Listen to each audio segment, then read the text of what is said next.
আগামী মার্চ মাসের ৬, ৭, ৮ ইশালে সভা অনুষ্ঠিত হবে ফুরফুরা শরীফে। সেই নিয়েই ফুরফুরা শরীফ ডেভেলপমেন্ট অথরিটির চেয়ারম্যান তপন দাশগুপ্ত সহ জাঙ্গিপাড়ার বিধায়ক তথা রাজ্যের মন্ত্রী স্নেহাশিস চক্রবর্তী, হুগলি জেলা পরিষদের সভাধিপতি রঞ্জন ধারা, শ্রীরামপুরের মহকুমা শাসক শম্ভুদীপ সরকার, জেলা পরিষদের খাদ্য কর্মাধ্যক্ষ শামীম আহমেদ, শিক্ষা কর্মাধ্যক্ষ সুবীর মুখার্জি এবং প্রশাসনিক আধিকারিকরা মিলে এক বিশেষ বৈঠক হয়ে গেল। এ বিষয়ে পরে সাংবাদিকদের প্রশ্নের উত্তরে তপন দাশগুপ্ত বলেন, ফুরফুরা ডেভেলপমেন্ট অথরিটির আজকে বর্ধিত মিটিং করা হলো, যে ইশালের সাওয়ার আসছে। আমাদের আজকে এখানে রাজ্যের মন্ত্রী আমাদের স্নেহাশিস চক্রবর্তী, রঞ্জন ধারা আমাদের সভাধিপতি সহ সুবীর মুখার্জি, তারপরে আমাদের পিডাব্লিউডি সুপারিনটেন্ডেন্ট ইঞ্জিনিয়ার, পিএইচির ইঞ্জিনিয়ার, ওসি ছিল, তারপরে আমাদের মায়োডিসেলের সভাপতি জব্বরও ছিল, এছাড়া পঞ্চায়েতের প্রধান, পঞ্চায়েত সমিতির সভাপতিরা জাঙ্গিপাড়া এবং চণ্ডীতলা সবাই ছিল। দীর্ঘক্ষণ আলোচনা, যে বিডিও থেকে শুরু করে সমস্ত ডিপার্টমেন্ট ছিল, যাতে ইশালের সারটা খুব ভালো মতো হয়। গত বছর রাজ্যের মুখ্যমন্ত্রী মমতা বন্দ্যোপাধ্যায়ের নির্দেশে আমরা খুব ভালো মতো করেছিলাম, কোনো মানুষের কোনো কষ্ট হয়নি, সব ডিপার্টমেন্ট কাজ করেছে। পিএইচি ডিপার্টমেন্ট থেকে অপূর্ব জল, রাস্তাঘাট, তারপরে পুলিশ থেকে সমস্ত অ্যাডমিনিস্ট্রেশন থেকে সমস্ত বন্দোবস্ত করে সেগুলো সব আজকে ঠিক করা হয়েছে। আমি 5 তারিখে ফের যাচ্ছে করে প্রেস কনফারেন্স করব এবং 3টের সময় সমস্ত প্রেসকে আহ্বান জানাবো সেদিন আসার জন্য। এবং ডিটেলস আমরা ঠিক করেছি, যে কারণ এবছর একটা জিনিস হয়েছে যে রমজান মাস, মার্চ মাসে, যাতে মানুষ, আমরা যেটা মনে করছিলাম গত বছর যেরকম সকাল দিকে মানুষের স্রোত হয়েছে, এবছর আমরা ভাবছি যে ওই যেহেতু মানুষ রোজা পালন করবে, সেহেতু অনেকে বিকেলের দিকটাও ভিড় ব্যাপক হবে, লক্ষ লক্ষ মানুষের ভিড় হয়। সারা বাংলা থেকে মানুষ আসে, বাংলাদেশ থেকে মানুষ আসে এখানে পবিত্র স্থানে। তার জন্য আমরা সমস্ত অ্যারেঞ্জমেন্ট আমরা করেছি। রাজ্য সরকারের মুখ্যমন্ত্রী সব রকমভাবে সাহায্য করেন। তিনি আমাদের নির্দেশ দিয়েছেন যেন কোথাও ত্রুটি বিচ্ছুতি না থাকে, সেই মতো করা হয়েছে। আমাদের এসডিও শ্রীরামপুরও ছিলেন, এর আগেও ডিস্ট্রিক্ট ম্যাজিস্ট্রেট, এডিএম থেকে শুরু করে সমস্ত অফিসারদের নিয়ে মিটিং করা হয়েছে। আজকে এটা বর্ধিত সভা হলো, যাতে ইশালের সাওয়ারটা খুব ভালো মতো হয়। বাবার পারলৌকিক ক্রিয়া এখনো সম্পূর্ণ হয়নি। লাল পাড় সাদা শাড়ি পরেই মাধ্যমিক পরীক্ষা দিতে দেখা গেল এক ছাত্রীকে। ঘটনাটি ঘটেছে পূর্ব বর্ধমানের মেমারির বৈদ্যডাঙ্গা উচ্চ বালিকা বিদ্যালয়ে। জানা গেছে, কোলেপাড়া কাঁঠালগাছি বিদ্যালয়ের ছাত্রী প্রিয়া মাহাতোর বাবা কিছুদিন আগেই কিডনির সমস্যাজনিত কারণে মারা যান। তাই বাবার শেষ ইচ্ছে পূরণ করতে প্রিয়া এবার মাধ্যমিকে বসছে।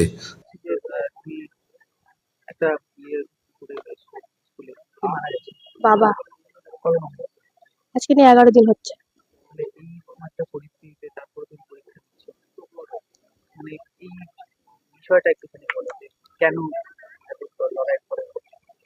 তো পরীক্ষাটা তো দিতে হবে, 1 বছর, তাহলে আবার গ্যাপ হয়ে যাবে, তাহলে মানে অনেক কিছু। বাবা চাইতেন যে ভালো পড়াশোনা করি, পরীক্ষাটা দিই, কিছু করতে পারি যদি, তার জন্যই মানে পরীক্ষাটা দিতে আসা। বাবার স্বপ্ন পূরণের জন্য এই লড়াই। Kanthalgachhi, Kolepara Kanthalgachhi high school, Rasulpur girls school, বৈদ্যডা। এদিন বঙ্গীয় কুম্ভ মেলার দ্বিতীয় দিন প্রয়াগের পর হুগলির ত্রিবেণীতেও কুম্ভস্নান সারেন হুগলির সাংসদ তথা অভিনেত্রী রচনা বন্দ্যোপাধ্যায়। এদিন গঙ্গার ঘাট পরিদর্শনের পাশাপাশি গঙ্গা স্নান সারার পর সাংবাদিকদের মুখোমুখি হয়ে রচনা বন্দ্যোপাধ্যায় বলেন, ছিলাম 3 তারিখ, আর আজকে মাঘী পূর্ণিমা 12 তারিখ আজকে আমি বাঁশবেড়িয়ার এই ত্রিবেণীতে এসেছি এবং আমি ভীষণ ভীষণ খুশি এখানে আসতে পেরে। ঠাকুরের আশীর্বাদ সবসময় মাথার উপরে আছে। তারপরে 3 তারিখে একটি শুভ দিন ছিল এবং আজকে মাঘী পূর্ণিমা আরো একটি দারুণ শুভ দিন। এই দুটো দিনই আমি গঙ্গায় আসতে পারলাম এবং গঙ্গা মাকে প্রণাম করতে পারলাম, গঙ্গার জল মাথায় নিতে পারলাম, এত মানুষকে আনন্দ দিতে পারলাম। প্রচুর মানুষের ঢল এখানে আমরা সবাই দেখতে পাচ্ছি। কিন্তু তারপরেও আমি এখানে এসে আসতে পেরেছিলাম। সবাই খুবই ভালো, খুবই ভালো ব্যবস্থা করা এবং সবকিছু ভীষণ স্যানিটাইজ হয়েছে। সুন্দর করে লাইন দিয়ে সবাই যাচ্ছে।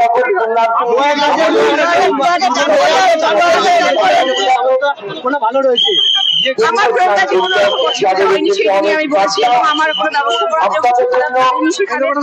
আর আমাদের তৈরি করেছেন এবং সব মানুষ যাতে ভালোভাবে দর্শন করতে পারেন সেই ব্যবস্থাও করছেন। দিদি ওখানে তো চান করলেন, এখানে কি চান করার কোনো না? ওখানে যেহেতু চান করেছি সেহেতু এখানে আর চান হয়নি, কিন্তু গঙ্গার জল মাথায় নিলাম এবং সবাই সাথে একসাথে জল মারলাম, মানে ডুব মারলাম। বুঝে গেছি আমি দেখো গঙ্গার জল হবে কারণ মাটির নিচে থাকে, তার সাথে গঙ্গাকে মনে করো সুইমিং পুলে সব জায়গায় গঙ্গার জল একই রকম। এই যে গঙ্গার ঘাটগুলো অনেকটা দিয়ে আছে, খারাপ হয়ে আছে বা সংস্কারের ব্যাপারে কেন্দ্র সরকার জানাবেন? হ্যাঁ, সেই লড়াই তো চলছেই আমার এবং আগামী দিনেও চলবে। গঙ্গার ভাঙন করবো, গঙ্গার পার সরাই করা, এই নিয়ে তো আমি আওয়াজ শুনেছি এবং আগামী দিনে সেই আওয়াজ জানবো। না, আগে কখনো আসিনি, এই প্রথম আসলাম এবং আমি ভাগ্যবতী যে আমার সংসদ হওয়ার পরে কুম্ভ মেলা এলো। এটা আমার সবথেকে বড় পাওয়া। কেন্দ্র এবং রাজ্য একাধিক দুর্দান্ত, দুর্দান্ত কথায় ব্যাখ্যা দিতে পারবো না যে আজকে এত বড় একটি আয়োজন সবার মিলিত প্রচেষ্টা সম্ভব এবং সেটা প্রমাণিত হচ্ছে সর্ব জায়গায় যে এত সুন্দর সবকিছু হচ্ছে।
হুগলির ত্রিবেণীতে বঙ্গীয় কুম্ভমেলার দ্বিতীয় দিন উপস্থিত হলেন হুগলির জেলাশাসক মুক্তা আর্য, সদর মহকুমা শাসক স্মিতা সান্যাল শুক্লা সহ সমস্ত প্রশাসনিক আধিকারিকেরা। এদিন সপ্তর্ষি গঙ্গার ঘাট এবং মেলা চত্বর ঘুরে দেখার পাশাপাশি স্বেচ্ছাসেবী সংগঠন আরোগ্যের সহায়তা কেন্দ্রে গিয়েও সাধারণ মানুষের হাতে খাবার তুলে দেন হুগলির জেলাশাসক মুক্তা আর্য। পরে সাংবাদিকদের প্রশ্নের উত্তরে তিনি বলেন, একদিকে প্রয়াগরাজে চলছে মহাকুম্ভ, ত্রিবেণীতে একই অনুকুম্ভ, কি বলবেন? আজকে আপনারা নিজে এখানে এসেছেন, আপনাদেরকে আমি সকলেই সবার মাধ্যমে ধন্যবাদ জানাই। আজকে ত্রিবেণী এই যে কুম্ভ মেলায় আপনারা 2025-এ সকালেই এসেছেন। আপনাদের মাধ্যমেও যারা এখানকার বাসিন্দা, যারা অনেকে যারা হুগলির বাইরেও যারা আছেন, যারা এই পশ্চিমবাংলার অন্য বাইরের রাজ্য থেকেও যারা এসছেন এখানে স্নান করতে এই ত্রিবেণীতে, হুগলির ত্রিবেণী বাঁশবেড়িয়া মিউনিসিপ্যালিটির আন্ডারে, আপনারা সকলেই জানেন কি এটার যেটা রয়েছে অনেকটাই ইতিহাস আছে। আগে থেকেই অনেক লোকে এখানে এই ত্রিবেণী সঙ্গমে স্নান করতে আসছেন। আর মাঘ পূর্ণিমার সময় এখানে একটা ছোট্ট মিনি মহাকুম্ভ, যেটাকে অনেকে ইংরেজিতে মিনি কুম্ভ বলেন, অনেকেই ত্রিবেণী কুম্ভে নামে জানেন, সেটা আছে। তো আজকে যেটা আছে, আমি সর্বপ্রথমই আমি আমাদের Bansberia municipality chairperson, vice chairperson, কাউন্সিলে যারা ওদের সকলেরই টিম আছে তাদেরকে ধন্যবাদ জানাই। তার সাথে হুগলি জেলা প্রশাসনের আমাদের যারা হুগলি জেলা গ্রামীণ পুলিশ আছেন তাদেরকেও, আমাদের চন্দননগর পুলিশ কমিশনারেটও, তাদের খুব সুন্দর অ্যারেঞ্জমেন্ট এখানে করা হয়েছে। তার সাথে আমাদের যারা স্বাস্থ্যকর্মীরা আছেন, যারা ফায়ার দপ্তর থেকে আছেন, যারা আমাদের পিএইচই দপ্তর থেকে জলের ব্যবস্থা করিয়েছেন, টয়লেটের ব্যবস্থা করিয়েছেন, পিডব্লিউডি দপ্তর থেকে যারা কাজটা করিয়েছেন, ঘাটেরগুলো আপনারা দেখছেন কি সিভিল ডিফেন্সের লোকগুলো রয়েছেন, নৌকাগুলো রয়েছে, সেই দিক থেকে সব ধরনেরই এখানে প্রস্তুতি নেওয়া হয়েছে। আর তার সাথে যাতে আপনারাও যারা এসেছেন আপনারাও দেখতে পাচ্ছেন মানুষ খুব সুন্দরভাবে আজকে স্নান করে দিয়েছেন। এইবারই আগামীকালও মেলা রয়েছে, যারা আজকে আসতে পারেনি আপনাদের সংবাদ মাধ্যমেও তাদেরকে সকলকেই আমন্ত্রণ জানাই। আর আশা করি, আমরা নিবেদন করি কি আপনারা আসুন, আপনারা এই ত্রিবেণী মহাকুম্ভে স্নান করে আপনারা পুণ্য অর্জন, যেরকম আপনাদের পুজো আছে পুজো অর্জনটা করবেন।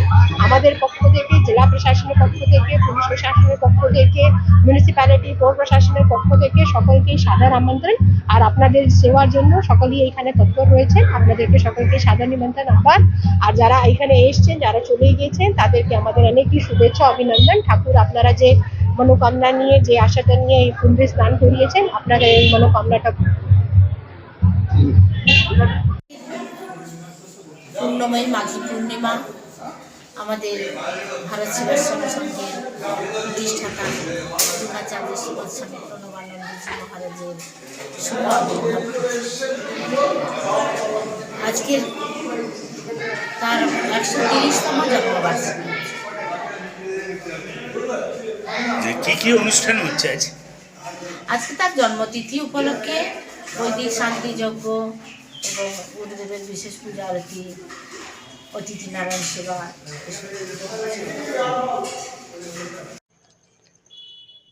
এদিন বঙ্গীয় কুম্ভ মেলার দ্বিতীয় দিনে হুগলির ত্রিবেণীতে শাহী স্নান সারেন কেন্দ্রীয় মন্ত্রী সুকান্ত মজুমদার। এদিন কেন্দ্রীয় মন্ত্রীর সঙ্গে উপস্থিত ছিলেন হুগলি জেলা বিজেপি সাংগঠনিক জেলার সভাপতি সহ বিজেপির রাজ্য সম্পাদক ও অন্যান্য নেতা নেত্রীরা।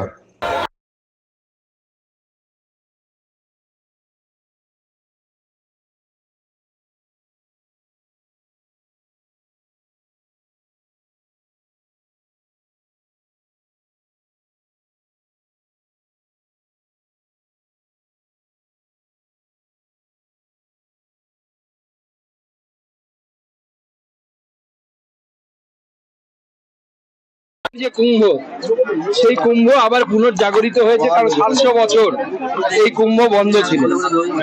মধ্যযুগীয় আক্রমণের ফলে এখানে কুম্ভ বন্ধ করে দেওয়া হয়, প্রচুর পরিমাণে ধর্মান্তকরণ হয়।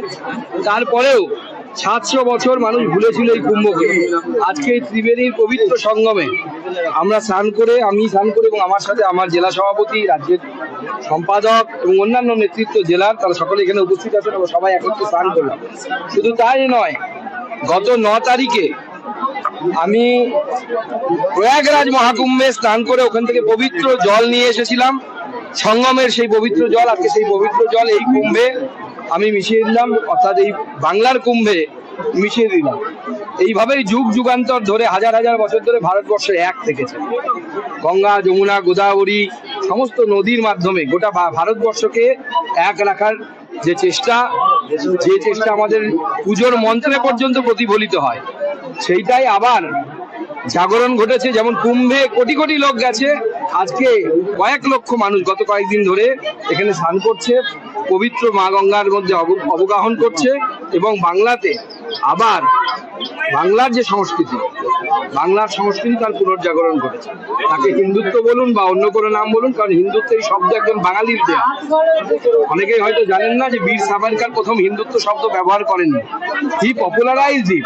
কিন্তু হুগলির একজন ব্যক্তি, তিনি চন্দ্র বোস, তিনি প্রথম এই হিন্দুত্ব শব্দ তার রচনায় ব্যবহার করেন। হুগলিতেই সেটা হয়েছে, হুগলির মানুষের দ্বারা হয়েছে।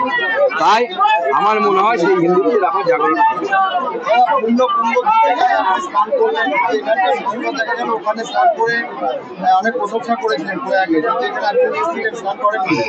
দেখুন, এখানকার সাংসদ সিনেমা আর্টিস্ট। এদেরকে তৃণমূল কংগ্রেস রাজনীতিতে আনে মাঝে মাঝে ভোট জেতার জন্য। ভোট জেতা এদের কাজ। এদের সাথে হুগলির বা হুগলির সাধারণ মানুষের কোনো যোগাযোগ নেই, বাংলার সাধারণ মানুষের সেন্টিমেন্টেরও যোগাযোগ নেই। স্বাভাবিকভাবে উনি ওখানে প্রশংসা করেছে, কারণ ওখানে ব্যবস্থা সত্যিই প্রশংসা করার মতো। এটা জায়গা নেই, যেই যাবে তাকেই প্রশংসা করতে হবে। এত কোটি কোটি মানুষ আসছে, তারপরেও যেভাবে স্নান করে সবাই ফিরে যাচ্ছে, আমি নিজে দেখলাম তো, যে বিপুল পরিমাণ লোক, এই পরিমাণ লোক সামলানো মানে অসম্ভব ব্যাপার একটা। তার যে কাজ মাননীয় মুখ্যমন্ত্রী এবং মাননীয় প্রধানমন্ত্রী দুজনের মাধ্যমে যে ওখানে হয়েছে আমাদের মহাপ্রয়াণে, সেটা সত্যি প্রশংসার যোগ্য। সেই জন্য এখানকার সাংসদ না চাইতেও সত্যি কথা বলে ফেলেছে। সেই জন্য পার্টি থেকে ওনাকে কানমালা দিয়েছে, সেই আগেই হয়তো উনি স্নান করেন। এদিন হুগলির ত্রিবেণীতে কুম্ভমেলার দ্বিতীয় দিন শিবপুর ঝাউতলা কালীবাড়ির গঙ্গার ঘাটে স্নান সারার পর কেন্দ্রীয় মন্ত্রী সুকান্ত মজুমদার নাগাসাধুদের ক্যাম্পে গিয়ে তাদের সাথে দেখা করার পর ফুটবল মাঠে আয়োজিত এক মঞ্চেও যান।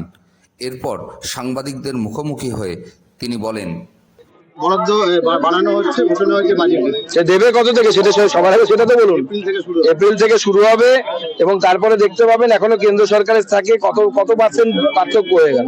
বিজেপি সরকার এলে পরে কেন্দ্র সরকার পে কমিশন বসিয়ে দিয়েছে। এবার তো পে কমিশন ঘোষণা করতে হতো, দিয়ে কি হবে?